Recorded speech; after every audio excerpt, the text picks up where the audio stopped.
Welcome to the Snobs podcast. Welcome, everybody, to the Snobs podcast. How are you today? I am Mick Manhattan, and I am joined, as always, by my partners in crime, Mr. Producer Paul. And Mr. Smash. What up, fam? And it is good. It's fun because the theme of this year is friendship. Because what's the strongest ship in the fleet? Friendship. Friendship. And how do you ruin friendship? You talk about movies. So you're not wrong. Many friendships have been ruined by talking about fine art, debating them. Oh, but I don't think. Do you think there's ever been more debate about any art than movies? Art? No. Well, no, I mean any kind of art, any kind of certain principle or discipline. Like paintings. Would you say that it's there on the sheer volume of debate that goes on? Would you count? So I mean, the oldest debates really come down to philosophical ones, right? So like when you're talking about ancient philosophy, would that, because it predates it, just been around forever? Music is up there for sure. Famously, Aristotle was playing the lyre one time and somebody criticized him and he slapped him in the face. Sports is up there. Ruling power. What do you think? Paul? I feel like sports falls more under entertainment than art. I feel like there's difference, at least there. But I do feel movies have been talked about a lot more just because there's so many more movies, and I feel like everybody, for the most, like I'd say at least 90% of the population does enjoy movies, as opposed to not everyone loves art or loves paintings or sports. So I feel like movies just kind of talked about a lot more by more people because everyone can connect. It really is the perfect art form. Definitely up there. It's also like, hey, Chris. It's like a Gestalt. If you want to put it in like German terms, it's the Gestalt media too, because it's a combination of all other media. And so you have this kind of like, I mean, we just talked about scores. True. Week, right? So you have music, visual, emotional, personal investment. I mean, we're talking about heroes today, talking about like, you know, how many times you've walked out of theater and been like, that's just like my friends. You know, it is. So movie is like this Gestalt form, this big picture form that like our small, tiny lives kind of have this little like blow up for 2 hours. Hopefully only 2 hours. You listen in Hollywood. But they have it hard enough right now. Our thoughts and prayers go out to Los Angeles and everybody suffering right now in the wildfires. But so don't pick on Hollywood too hard. Radar's in the theater right now. Awesome. I hope he's watching. The only person in the theater besides an older couple watching what? An older couple. Can we guess? Let's guess what he's watching. Damn. Oh yeah. Let's guess what Radar's watching. Okay, so Radar is watching. He's not. Oh, a complete unknown. I'm gonna go with a complete unknown because it's old people with him. I'm gonna go Nosferatu. Damn. I think you probably have it. What do you got for us, Shake? That was my guess. Nosferatu. That was my guess. Nosferatu. Well, you got to tell us now, Radar. And if Radar, you got to tell us. If you can, you might. Peter Pan Neverland Nightmare. I love it. Never would have guessed. Never would have guessed in a million years. I didn't know that was a movie. I didn't either. Hopefully going Jesus. Oh my gosh. Now I got to look this up. Yeah. So it's a part of that Winnie the Pooh horror movie franchise. Oh, thank God Sturdy clarified that because I'm going to be like, what? Like, is this like a third one in the series? My friend Blaine friggin' plays Peter Pan. Could have at least told me. Radar is actually in an adult movie theater, so it's actually a porn parody. They have beer here. Listen, we have a lot of theaters in Michigan that you can get beer and cocktails at. It's actually really awesome. We've had them for about 4 or 5 years. Yeah. Great. Yeah, you can have ones that you can have like sit down dinner and they bring you stuff tableside service. Yeah, we have an Alamo here that does that as well. And they always put up a good menu. Which will be my first movie of the year. Can't wait. I'm going to Wolfman. Yeah, it's gonna be my first movie of the year in the theater. When's that released? Thursday. Oh wow, yeah. I didn't know it was that soon. The first preview I saw for it was on Nosferatu. So Nosferatu was my first thing. There's some cool. Remind me when we're off because I can't share it right now because it's great information I put on a Patreon. There's some cool Dark Universe stuff I want to talk to you guys about. Heck yeah. That you want to go to Patreon, you'll find out soon. But I'll tell you guys about it. Scan that QR code at the bottom. Do not tell Sturdy. He's not allowed. I will tell you this. Oh, sorry, I got like an acid indigestion thing. Okay, I messed up this one. Oh no, it's called old. That's it. That's what that's. I have Maybe it's. I think it's. So for breakfast. Oh God, here we go. So for breakfast, I had my coffee. My iced coffee. I don't care what anybody says. I enjoy a good iced coffee. I'm big. I sweat. Hot coffee makes me sweat harder. Iced coffee cools my body temperature. Nobody wants to look at a very sweaty bear. So with some people might want a pretty sweaty bear. All right, I don't want to look at a very. I have long hair now, so it's like it doesn't help. It glistens. But here's the conundrum of what I'm telling you. This is why am I going so hard into the iced coffee drink? Is because my breakfast was 2 cups of lobster bisque soup. Oh no, Mick. Bad choice. Oh God. No, coffee was the bad choice. I should have just had the bisque. The bisque was very good. That's my favorite soup. Really?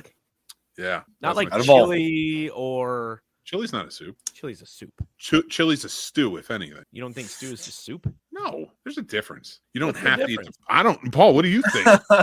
You're not over there. I think chili's more of a soup. I'm with them on that one because I think stew has the ingredients and it's just its own thing because of the ingredients.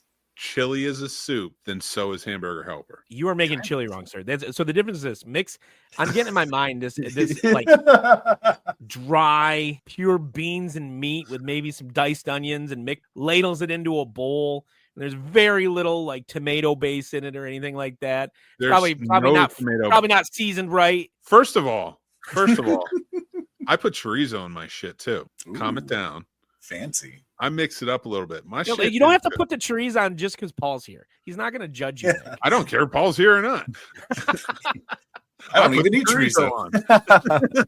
Paul's like, I don't use chorizo. And I owe that to this fine establishment in Manassas, Virginia, called Zandra's, which I have not been to in years, but I assume it still is good.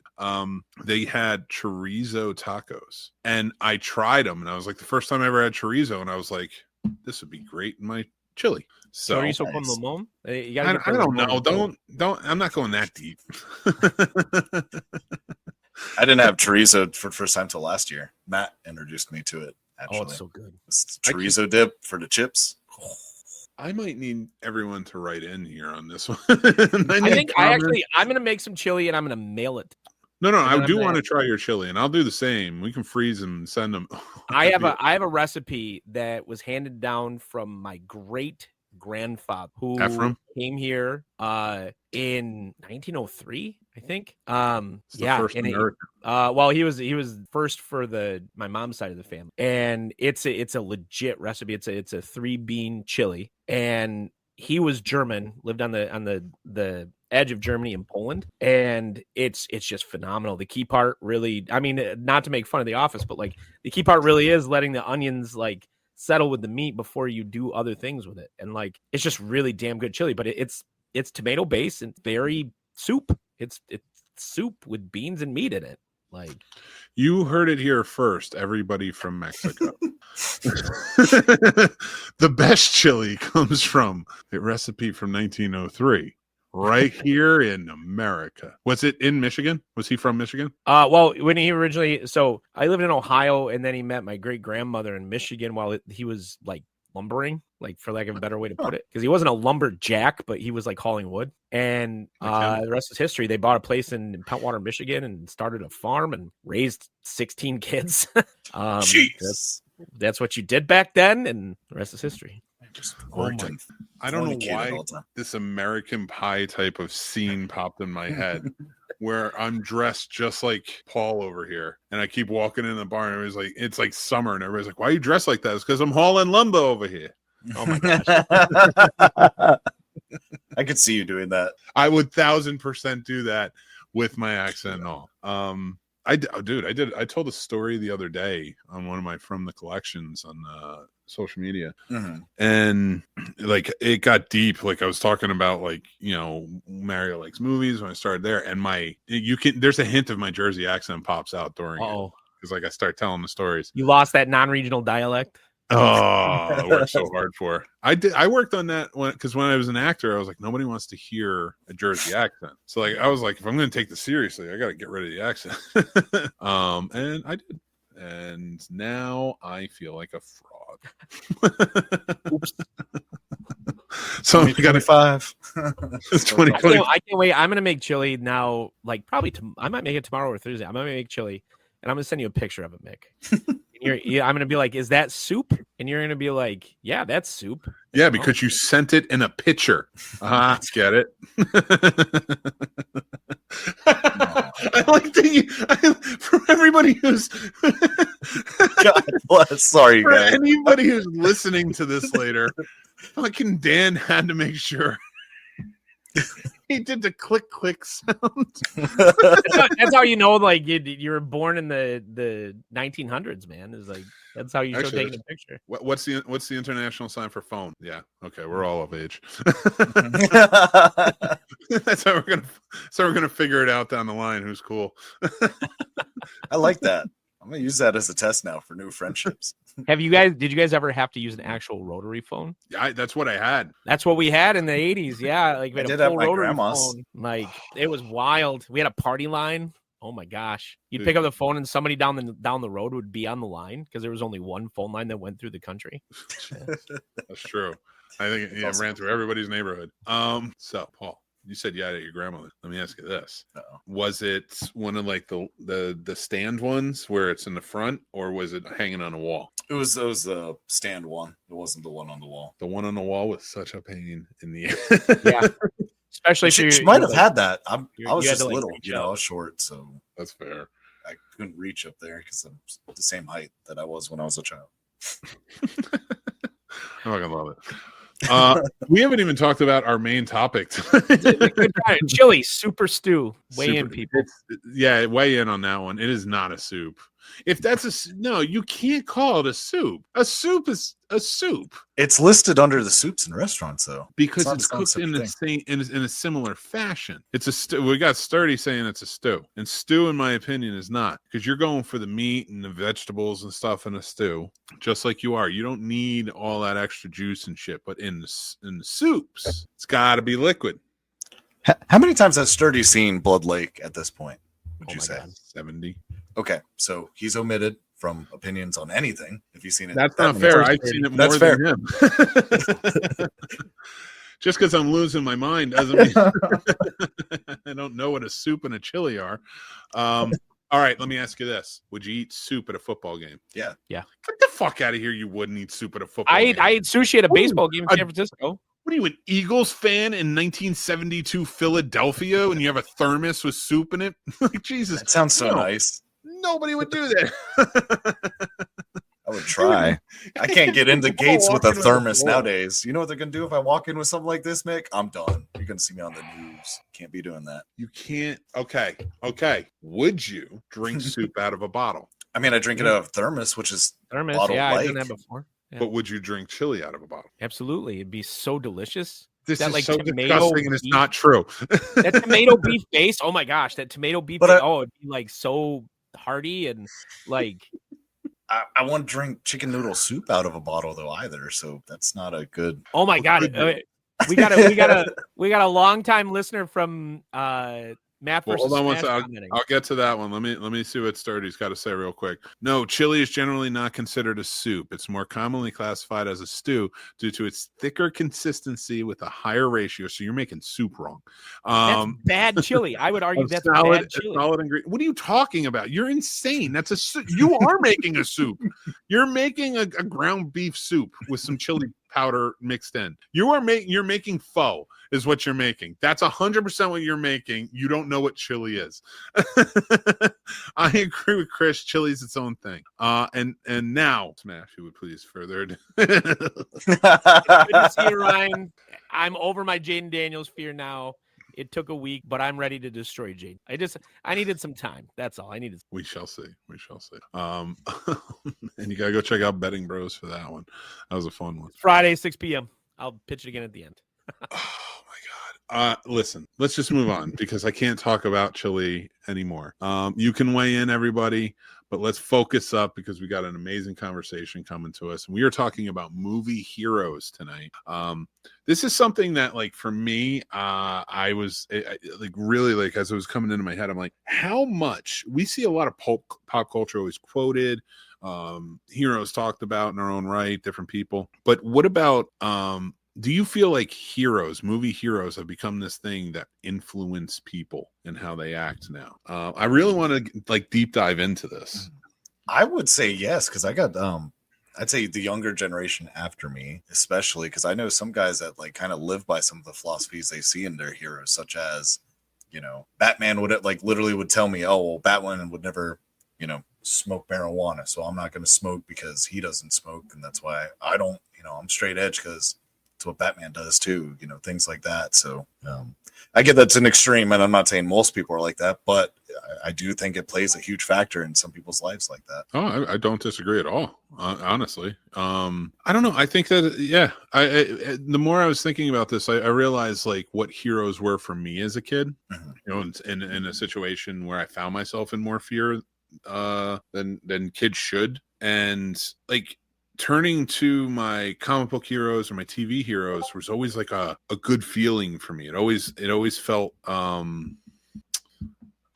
I don't know. It always felt like comforting. Like I knew, like I felt like I could be that. I could aspire to something like that. And I don't know. I just always felt like those types of heroes were important to me. So maybe it made me think of this. Like, and Shake, I know you got a lot on this, and I would love to hear kind of what your take is, especially as a teacher. So you got two different levels here. You have like my own experience, and that's like, I mean, you know, geriatric millennial, late Gen X, earlier millennial, whatever you want to call me. To a certain extent, I felt like my moral code, I don't know how else to phrase it. My inner monologue, whatever you want to say, was derived from heroes that I watched, you know, when I got home from school or Saturday mornings.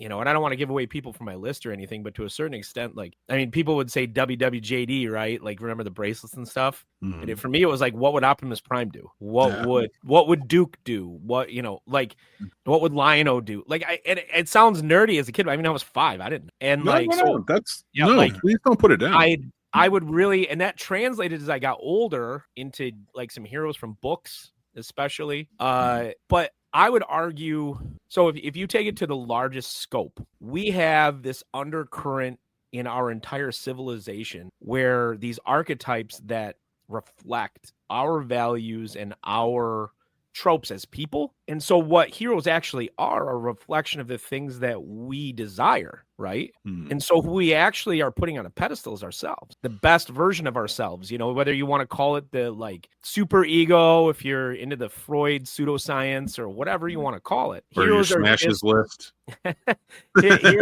Heroes are just a reflection of exactly what is already present within us. I didn't know that. Like that's how I view it in terms of a literary aspect. Think about like, you know, some heroes are flawed, but they said this about like, you know, every single literary vision kind of comes to that. That's why I love John Carpenter, because he gives this whole speech about like there are only really 2 horror stories to tell. That's scary outside the fire because you can't see it, and that which scary because it's inside your heart. And that's usually the scarier one, right? So if you think about heroes, there are 2 types of things to celebrate. The thing we can never attain, which is one kind of hero, but the thing that we all wish we could attain and probably can, which is inside. And like, I think that's the biggest level breakdown that I can do for it. And it's just present, and why heroes. I mean, we could have used a broader breakdown, like, we got anti-heroes, we got, you know, we have altruistic, on the cusp of being a villain, but brought back, you know, stuff like that. I really think no, that I'm it's kidding. a reflection, and that's. I like that. I like that a lot, and it makes me feel better about my list because I'm like, oh, all right, I like what I'm striving for here. Well, some of them, you know, in a moral and integrity standpoint, but maybe not in a bank account standpoint. I don't have a lot of rich heroes, so Man, I don't. Well, I have one. I have one really rich hero. I don't think I have no rich heroes. In fact, almost every one of them are known for their virtue and not pursuing more than what they have to. And I love that. I love that about my list. But I don't know. Smash has layers like an onion. Ryan probably doesn't know this, but I mean, essentially, I have a PhD in literature. So wait. Do you or do you not have a PhD in literature? I quit halfway through because I got bored. But stop getting bored. Go back and get it, and then we can call you doctor. I don't want to. I don't. Dr. Smash. I like that. I definitely don't want to be doctor. If you don't think you could be someone's hero. If you don't think I'm going to exploit a doctor on this podcast and be like, well, this is a doctor approved podcast. Everything we talked about is doctor approved. Doctor who? Dr. Smash. Like, I can't prescribe medicine, so I don't really like. We don't need you to prescribe medicine. We need you to prescribe good feelings. No, you quite don't. We do not. Oh my God, Ryan. Any type of drug taking here. That is not natural. It's a story for someday when I come to Denver and have a beer with you, man. It's a long story. Denver's a nice place. You should go to Denver. It's good. I have a lot of friends in Denver. Most of my circle, probably half my circle, moved to Denver. Denver has a weird like a Giants base, or at least it did back in the day. Like a Giants fan base. And Sturdy says, yeah, I got to do it. Dr. Smash. Dr. Smash. Dr. Forbes is the doctor of the family, and we can keep it that way. No, I really think I think that would actually, she would want that, because then she could be like, oh, I'm a real doctor. I just didn't read. I did read all 100 books though, and I did the whole battery of testing. Which I love that all you got to do is go back to school and get a doctorate. The story Nick, really is this. Like, they told me I needed 13 more pages for my dissertation. I was like, from where? Because the level of research I was doing was so specific and so like there weren't enough surviving documents to even finish it. Tell me whatever it is. I can talk for 13 pages and you can just be like Mick notes. But then you have to defend it. You have to defend it. Don't forget. I will. You do not think I can defend it? You don't think? Go ahead and explain that to him real quick. Yeah. Bring it on. Please. I urge you now. Just tell me what the topic is on. Well, Ryan, the other part was this is pre-chat GPT, so this is like 2016. Oh, I can definitely defend 2016. Well, yeah. Some of it. But and to a certain extent, that's why I guess that's my vision of heroes in large part, because one of the things that you delve into when you go into literature or film, because film's just an extension of literature. I mean, heroes are as old as the first cave painting. The first time somebody drew somebody slaughtering 16 buffalo on the edge of a cave, that was like a story, right? That guy was a hero. Holy cow, man, he killed 16 woolly mammoths, so and those stories did. Now I think the influence, because when you read a book, and Paul, I want your take on this too. When you're reading a book, you imagine it. Right, you're picturing everything. The hero can be whoever, you could be yourself, could be whoever you want it to be.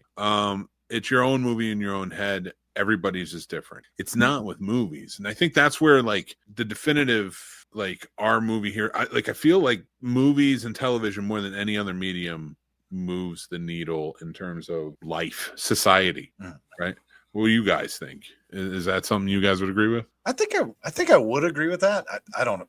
It's hard with me with books because I've never been much of a book reader. I've tried. I did in school just because I had to. I don't hate reading. I don't get it. Sam gets it. She'll read a couple books a week because those are movies to her. Like you said, you can create your own worlds. It just never clicked like that with me, to where I'm just like, okay, this is just words and I'm reading words.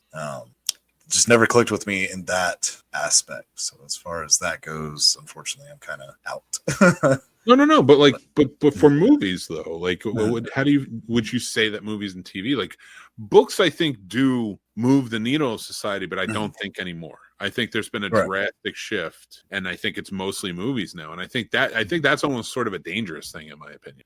I think it is, because I do think, I will say, even though, like I said, I don't enjoy reading, I do think reading's important. It's good to use your own imagination to imagine different things or think of things that don't even exist. And I think even though it's nice having someone already make those decisions for you and portray someone how they perceive it, and you don't have to, this character is this or has this or whatever. It's already taken care of. I think that does take away from everyone's creativeness. And I do think that's dangerous down the line, especially if that could be someone's only outlet. If he doesn't have parents that encourage him to go outside or make friends or anything like that, I think that could be a problem if all he has is movies. Not to be sound silly, but then you have someone like the cable guy. But I immediately yeah. And what's so funny to me is, and it's going to be my next move into, because we talk about how does violence and sex and other things, that's the age-old argument, does it affect kids and society and things like that and people? And I honestly, I'm starting to take it from this point of view, is I don't think it's the violence. I don't think it's the sex, because you can turn on the news and see that, or you can turn on anything and see that. I really do think that characters that we see and we're revering on this, whatever it is, and how we just present them, whether it be in marketing or just the movie itself or anything like that, are what moves that needle of society. And I'll tell you, one thing I miss that's a trend right now when it comes to mostly heroes, which has always sort of been there, but villains is really where it's starting to bug me. Why does everything have to be so deep? Why does every villain have to have this sympathetic side? Why can't, stop trying to humanize Hitler? Right. Is what I'm trying to say, is stop, I don't need it. I don't need it, because no matter what he did before or what we could have done or save him or whatever, didn't stop what happened. So leave the villain sometimes. I'm not saying we can't have sympathetic villains, but I think those sympathetic villains are starting to get more of a shine, and our heroes are starting to be diminished more, right? Because everybody's a fucking hero now. Do you think so? I've had this, I think there's something to what you said earlier about that, though. Do you think that media, because that's what kind of what we're talking about, is do you think the media is a reflection of people, or people are a reflection of media? And I think the answer to that is really important, because I think that what you see in the media is a reflection of what you are. And part of the reason that people are elevating villains, because they really are, because that's what you can say it. It's they're elevating the characteristics of villains, seeking out specific things that are inside them. And they think I think that we have a crisis of people who don't think they're very good people.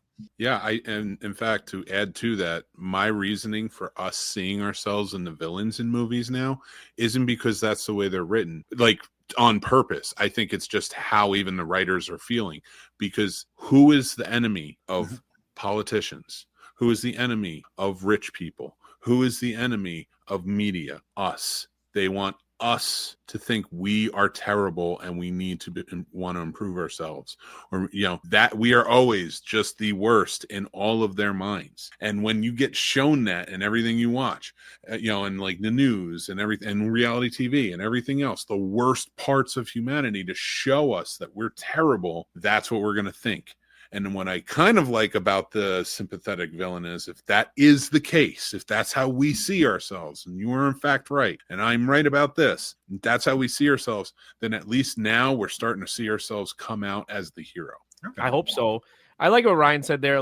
I do the gray, right? If that's what you want to call it. So Thanos is a really good example, and it's why he's such a great villain. But I do think there's a difference. So to a certain extent, I think what you're talking about, Mick, is something like Walter White, right? The Walter White syndrome. If I were going to TV or film school right now, that would be something that I would take on. Why do so many people watch Breaking Bad and they think, I want to be Walter White, right? What's the motivation behind that? What's the or if you want to take Rick and Morty, Rick is a sympathetic anti-hero, but at the same time, no human being should want to be the loneliest man in the universe. Yet you see scores of people wanting or associating to a certain extent themselves with him. So there's a difference between Thanos, who I can see his side, which makes a good villain, right? Seeing their side makes a good villain, but nobody wants to see Thanos win, Meanwhile, Walter White, you see scores of people talking about God, why doesn't he just kill Skylar? And sometimes I thought that while I was watching the show, I was like, geez, she's just in his way. That I think is different. And it's weird. The complex characters are wonderful to watch, but at the same time, but I almost I prefer so let's take Wicked. I know you hate it, Paul. I know you hate it. But let's take the story for real quick, and not the overall themes. But she is the good guy at the beginning of that, and then by the end, she's the bad guy, right? Because that's how she's been positioned, and that's the sympathetic villain that is now a hero is what I'm saying. And I think that's where it works in movies is when you know they're the hero. Like the Wicked Witch of the West and the Wizard of Oz cannot be sympathetic in any way, shape, or form, and that movie doesn't work at all. She's merely a foil of the Glinda. Yeah. So it's and so when we get to Wicked, which different world and such, so you get to that and you are seeing like she's always been good, if she's just misunderstood. And then you go back to a lot of the other villains where it's like that. It's their story. They're the ones that are leading the charge. They are the heroes. They are the mega minds, for lack of a better term. It's not the hero story. But then if you go, you can't tell Superman and have Lex Luthor have that same story like you did in Smallville. You need that however long show to build that arc. I often find myself rooting for Lex Luthor. So. Of fucking course you do. Of course you do. Of course.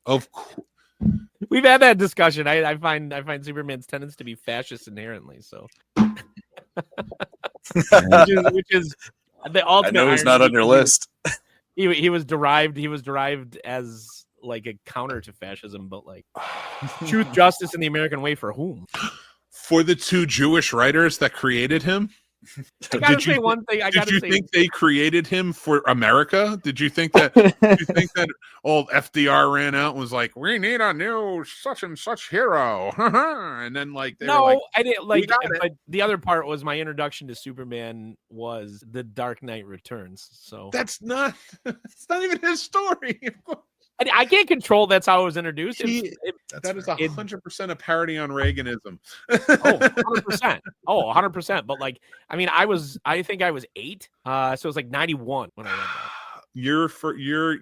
that. You need like Christopher Reeve pumped into your veins. I hate those movies. There's such twaddle spot, man. Like, oh my god, not complex. Like Christopher Reeves is 0% has 0% complexity. Meanwhile, Lex Luthor often is doing what he thinks is best for humanity. And like, so, what'd you think? You barely didn't see those movies. What do you say, Paul? Did you see Brightburn? Oh, I loved it. Okay, that's what I was going to ask. Because I loved Brightburn. I like the complexity associated with Brightburn. It's like tells this story, right? The reality is that like Superman would never be that. You know who he'd be? The boy. That's who he would be. Superman would be the boy. And I love that show. Nothing is sacred. They tear down every trope. And there is no hero other than being the good person in the moment. And like, I'm sorry, Mick, I feel this way. One of my favorite moments. You're wrong on so many levels, and I don't have the time to get into this. So I have to hold my tongue. We need to do an episode. When Superman comes out, we're going to have a Superman dedicated episode and really get into this because I can't do this right now. Fun. Superman was a huge influence on Smash's life. I heard he used to take his clothes off in phone booths. We have to explain what phone booths are to anybody born in the past 25 years. Yeah. I'm sorry. Like, I much like one of the people on my list viewed Superman as the ultimate threat to humanity when I read those stories. So. Speaking of which, let's do our top 5 countdown of movie heroes. And it makes me sad that I added Superman like that. I know, it's great. It's awkward. I totally get it. All right. Well, let's kick it off with number 5. If you guys are just joining us, this is top 5 countdown, where we just pick different things, usually in line with whatever we're talking about. And we list off our top 5s. Today is movie heroes. Do you guys have any parameters on yours? I have a parameter on mine. The parameter I put on myself, they had to be influential in my life, but also mainstream. So like I have a wide scope in terms of what a hero is in the first place. And so I didn't want to go I didn't go like indie with it, I guess, so to speak. Like I went for some of the low hanging fruit because they truly are my favorite heroes. So nothing wrong with that. Nice. How about you, Paul? What you got? Any parameters on yours? So my parameters were just my top 5 favorite hero types, and then I just had to pick them for each one. So I explained why. So love it. All right, parameters I put on mine are my top 5 heroes that taught me something about having integrity. So just kick it off with number 5, and I'm going to kick it off with you, Schmash. What's your number 5, sir? Ash Williams. Ooh, I like it. People would call him an anti-hero, and that's just not true. He's not an anti-hero. He's definitely not a superhero or anything. He's almost like originally a reluctant hero, I would say. And then he comes into his own in Army of Darkness, and especially, the TV show, like Ash versus the Evil Dead. He's peak Ash at that point, even though he's old. No. And like, he's quippy. He's a good guy. He does the right thing, even if it's all about getting the girl. In D&D, he'd be a chaotic good character, Like, I dig him. I dig Ash Williams. I love it. All right. Paul, what you got for number 5? Number 5, I went with my tragic hero, and I went with Dom Cobb from Inception. Okay. I like that. And a tragic hero you went with. I dig that. All right. What about him stands out to you? I guess just kind of that relatability of sometimes, I'm not going to put all my personal stuff on blast, but just being able to connect that, they're personal things that I know I need to get over, but I'm still hanging on to X, Y, and Z because I don't want to forget, said person or said thing. So like the whole thing with his wife and the flashbacks and all that, I absolutely get that because you sometimes just want to hold on to something. He was a good guy. He was willing to go to extremes to get what he needed. But yeah, love that. I love it. That's a great answer. Thank you. Does he get his kids? Did he? Yeah. How does he think he get? I think he did because I don't think the top was his thing. It's not his totem. His totem. I think it was his wedding ring. I like that. So I don't know, but and he always had it on, so we knew he wasn't. So I don't know. I'd like to think he would because he never thought of like the distant dream of that past a certain point. Mm-hmm. Because he couldn't even imagine what it'd be like to see his kids again or hear their voices for real. So I think he did end up getting back to them just because of that end. I love it. Optimistic ending. I dig that. All right. My number 5 is Will Kane from High Noon, who was a great character. If you've never seen this movie, it's one of the greatest Westerns of all time, if not the greatest Western of all time. Gary Cooper, Grace Kelly, just truly amazing. I cannot say enough about it.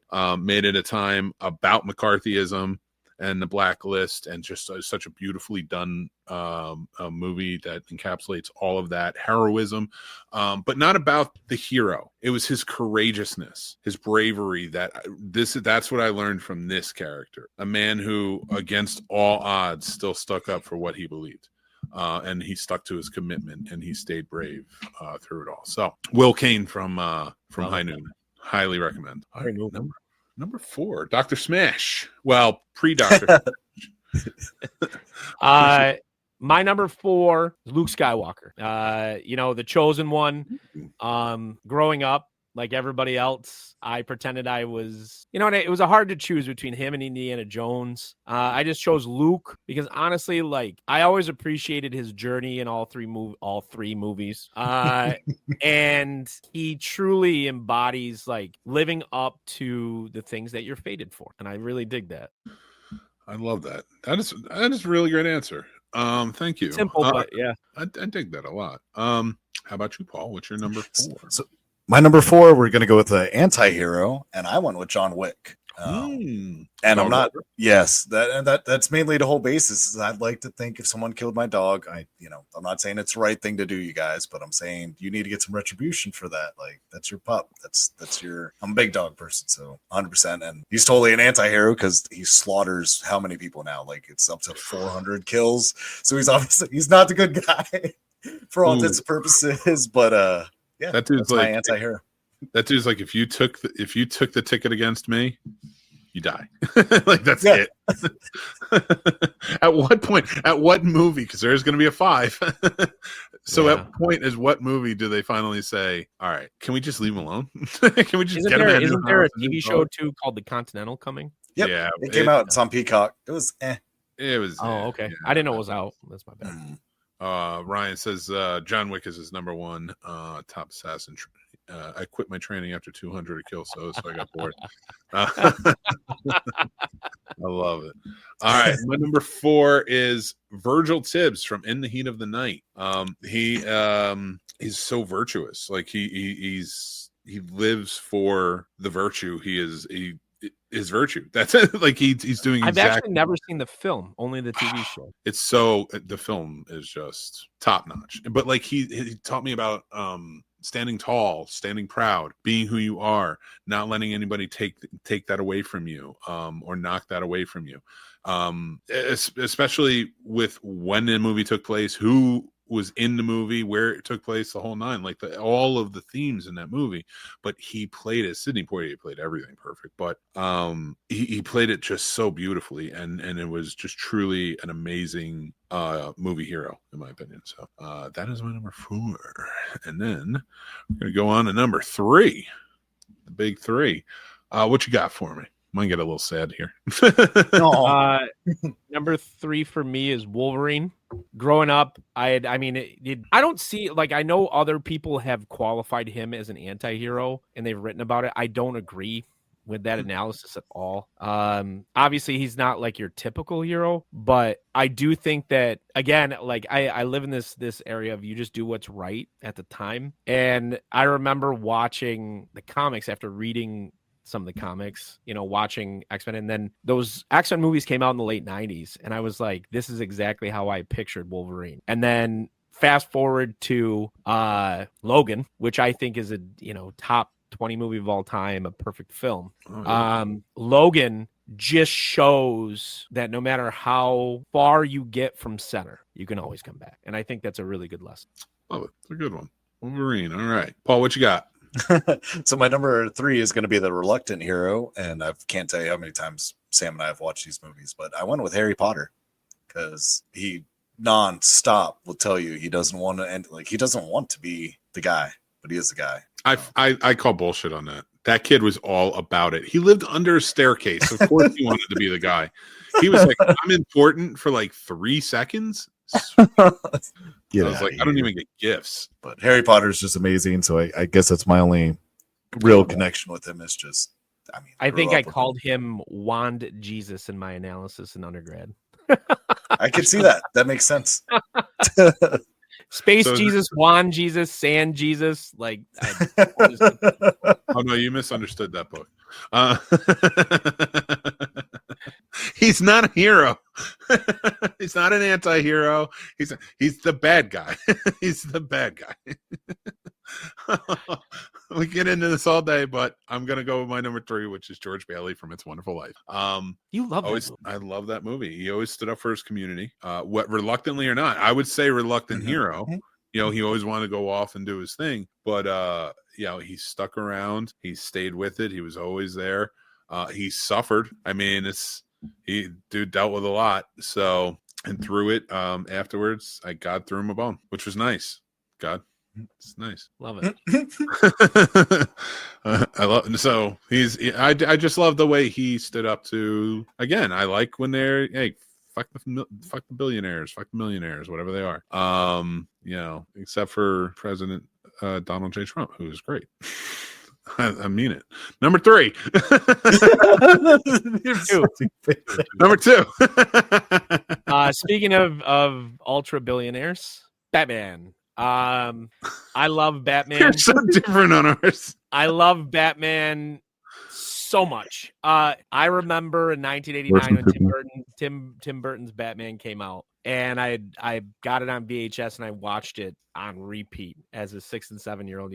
I was obsessed. Batman, everything, and suddenly Luke Skywalker and Indiana Jones and all the rest of it, Ghostbusters, they all went in the closet, and all I cared about was Batman. I think that Batman represents the best of what we can be, sure, with billions of dollars, but he stands against the night, for lack of a better way to put it. And I love pretty much every depiction of him.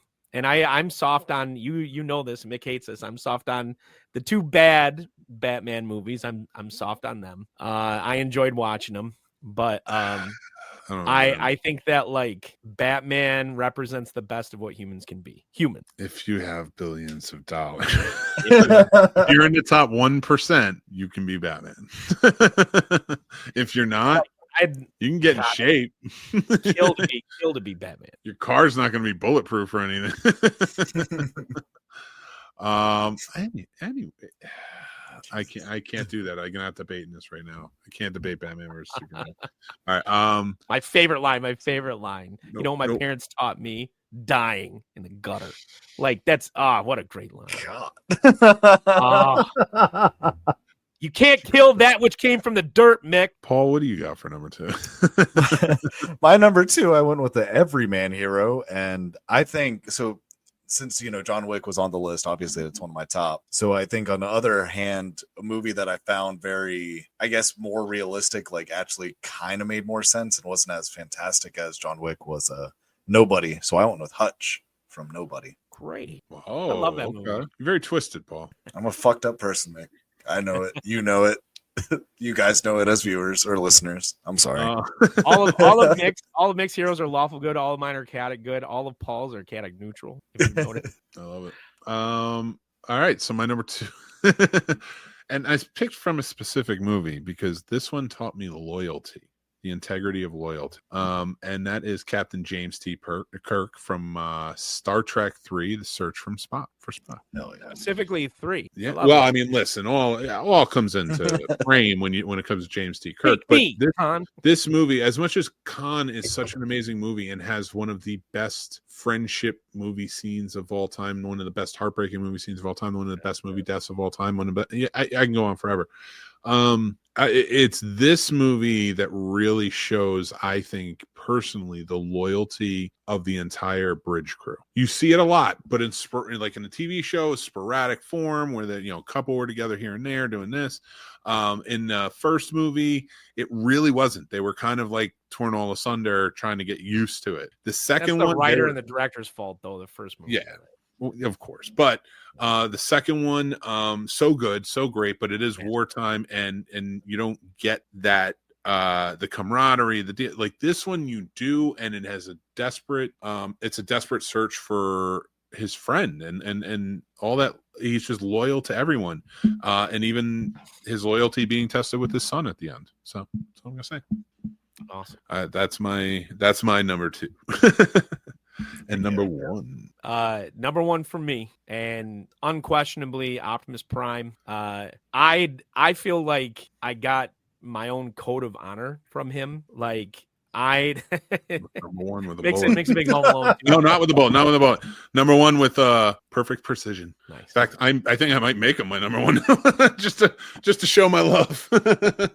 I think that like Optimus Prime has, and the best part is that like the guy who voiced it, I always forget his name, but I went to this special for the 30th anniversary that like where they interviewed Peter Cullen. It was Peter Cullen and Frank Welker, and they interviewed them, and they did this whole thing where they voiced the first episode live, and it was really cool. But the code of honor is based on his brother who served in Vietnam and came home a hero. And I think that like heroes know how to sacrifice what's necessary. And I'll honestly never forget being 3 years old and getting traumatized in the theater when Optimus Prime died, and my mom had to bring me out of the theater. Spoilers. Because I was completely losing my mind as a child. She could not get me calmed down. And did you think he was coming back? I was like, I'd already kind of understood it. Like I have vague memories of like my life at that time. I just remember her pulling me out of the theater. She's embarrassed. Yeah. Of course it's 1986. I got smacked, but it's this thing where like he inspired everything in these undercards, these guys that were vastly overmatched by the Decepticons always. And he was a great leader. And even in the new, I have a soft spot for the Bay movies, even though I shouldn't. They're just absolute trash.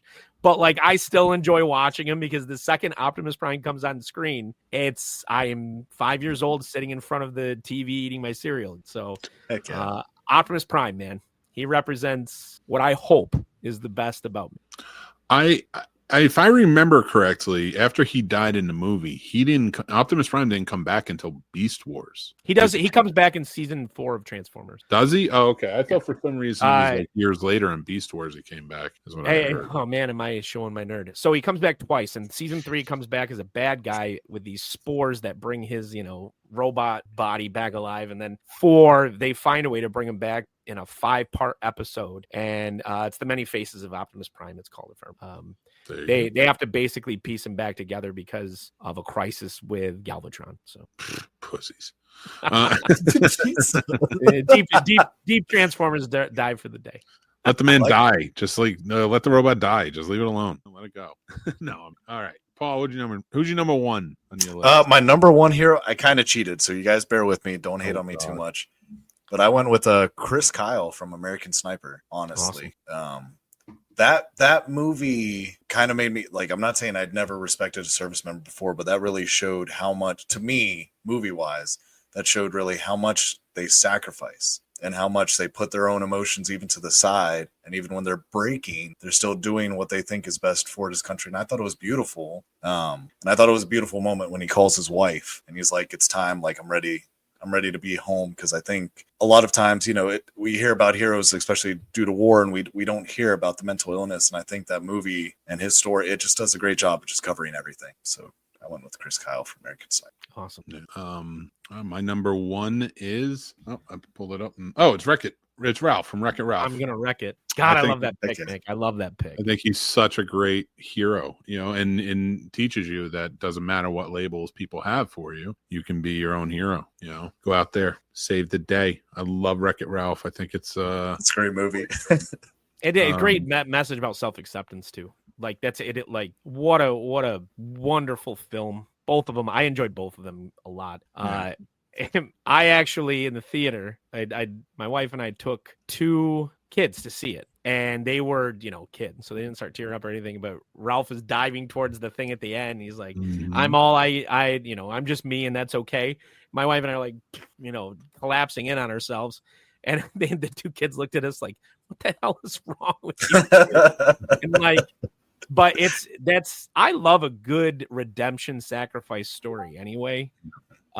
He is a great hero, Mick. I love it because it goes back to that idea of it's what is inside that counts. And I think that Ralph, he's like the accidental hero and then becomes the real hero at the end. When he understands, I disagree. I think he always had the heart of a hero. It was the labels that were being told him and the box he was being put in that once he struck out from that, was inspired by his friend, he became the hero that he actually was. I think we all have it in us. So that'll be my message to end off our top 5. We all have a hero inside of us, except Paul. It's a demon. Mick's movie pick this week. You got this, my pick this week. It's Film Noir month. I went with one of my absolute favorites, and if you go any certain day, I will tell you one or the other. I think are either this Double Indemnity from 1944 or The Third Man from 42, I believe, are the greatest film noirs of all time. One or the other, I will flip-flop. But Double Indemnity is truly a fantastic movie. We are doing it comes out tomorrow, classic film review, which you can go listen to a couple of the behind the scenes, things like that, learn a little bit about the movie. But if you have not seen this, Barbara Stanwyck and Fred McMurray and Edward G. Robinson are brilliant. This is the template for what a film noir should be. And if you haven't seen it, go, I beg you. And I'm going to do a little write-up on it over on Letterboxd as well, so you can follow me there. But yeah, that's going to be out tomorrow. Double Indemnity 1944. Go check it out. It'll be up on the channel. Make sure to like, subscribe. And remember, we're also covering the James Bond movies for the first quarter of the year. So this Thursday, I will have my review of You Only Live Twice up. And then Friday, I will have On Her Majesty's Secret Service. Awesome. It is. I'm super excited. It's been a wild ride. I've had fun, everyone. Thank you guys for coming on, talking heroes with me. This was an impromptu live. We were supposed to do a recorded, but I didn't really want to do all the editing and stuff later. So thank you guys for watching, being a part of it, commenting along. listening to all of our stuff. I mean, it's just two guys' opinions and a doctor. Who knows? Not a doctor. Not 13 a doctor. pages away from being a doctor. Adopted. Oh, and I'm adopted. Just like Superman, the greatest hero of all. But I have no powers or fucking abilities. I'm just an asshole. Oh my God. God, I often think about that. I often think about, I'm like, if you gave me Superman's powers, I'm just like, don't do it. I'd be Brightburn. 100% I would be. I couldn't, don't do it. Like, because I would throw myself into a kryptonite barrel, self-delete. Better man than me. 100%. I'm like, no one man should have all that power, to quote Kanye. Well, he's God. He's not. Okay. Yeezy. Yeezy. I didn't mean him. I don't know. No one man should. No, he's a threat. That your final thoughts? Yes, 100%. Superman is a threat. You heard it here first, Dr. Smash. Paul, what do you got? Keep watching, keep listening, keep loving the magic of movies. My PSA for everybody is when it's cold outside or it's snowing, especially in fucking North Carolina, stop buying all the milk and bread, because I don't know what you're magically going to make when you lose electricity and whatnot, but it's fucking ridiculous. And it's going to spoil. Just so you know. Like, what do you like, clear out all the aisles for what? Like, we get snow for a day. You guys know North Carolina. We get it a day. The next day it's going to be clear. What are you doing all? What are you doing? What are you making? Because I don't know. They're not even making bread pudding. Like, what the fuck are they? Anyway, stop doing it. They're getting ready for next week. Fuck. We'll see what happens. Pudding. where it's all Russian roulette everywhere. We just don't know what's happening. Brian and I were grilling out steak burgers during the storm. It wasn't that bad. It's okay. Yeah, that's not what I'm talking Y'all about. come up to Michigan. We operated fine today and got in Lansing, which we never get this much. We got about 6 inches of snow. The coast for lake effect got about 14, and everything ran just fine. And everybody just went to their jobs and did what they need to do. They didn't buy all the milk and all the. They didn't buy all the milk. They didn't buy all the eggs. And you're okay. They're used we're to fine. Snow. No, that's not crazy, dude. It's not the same. Like, when we get snow here, they shut down everything in Virginia. And I'm sitting there telling my wife, like, I don't know, we used to just drive in it. Like, what do you want from me? So it is what it is. Kids haven't been at school a week. They don't even. I think they have a delayed start tomorrow too. Well, listen, we can bitch and moan about all day about not having eggs or milk, but. The secret is Paul actually is the person who bought all the eggs and milk. I'm lactose intolerant. That's a lie. All right. All right, I gotta get serious. Shut up. I gotta end the show. Guys, February 1st, 2025, we're gonna be doing another Casters for a Cause live charity stream. We're doing it for like 10 hours or something like that. Bunch of us are getting together. We're gonna try and raise funds for the Red Cross efforts towards the LA wildfires. A lot going on out there. As you guys know, I was a former firefighter, and my heart goes out to all of them out there fighting these insane fires that seem to only be getting worse. And I just truly hope that something gives soon. And my thoughts. Anybody that donates $100. No, stop. Come on. No, seriously, stop. During either of my sections. So I'm doing two. I got Arcade After Dark, and I'm doing a Master Shakes mixology. I don't want to do that. Anybody who donates $100, I am diving off the top of a ladder through a table, WWE style. Anything for charity. Anybody who donates $100 in that segment. I don't want anybody getting hurt. Anyway, guys. All right, I'm micking you guys so I can tell them all about this. So I love you guys. And thank you to my co-host, my wonderful co-host doing the show. We'll be back next week. But remember, guys, we are going to be doing a charity live stream to benefit the Red Cross efforts. I'm trying to get the GoFundMe together, but something's going on with GoFundMe. But I will have that up as soon as I can. Make sure you join in for that. It will be starting around 3 p.m. Eastern that day, and we'll be going all night long with us just getting a little crazy. So I just want to say thank you all. Stay safe out there. Take care of yourselves. Remember, that's very, very important. Be kind to each other. And until next time, we'll all see you later. Take care.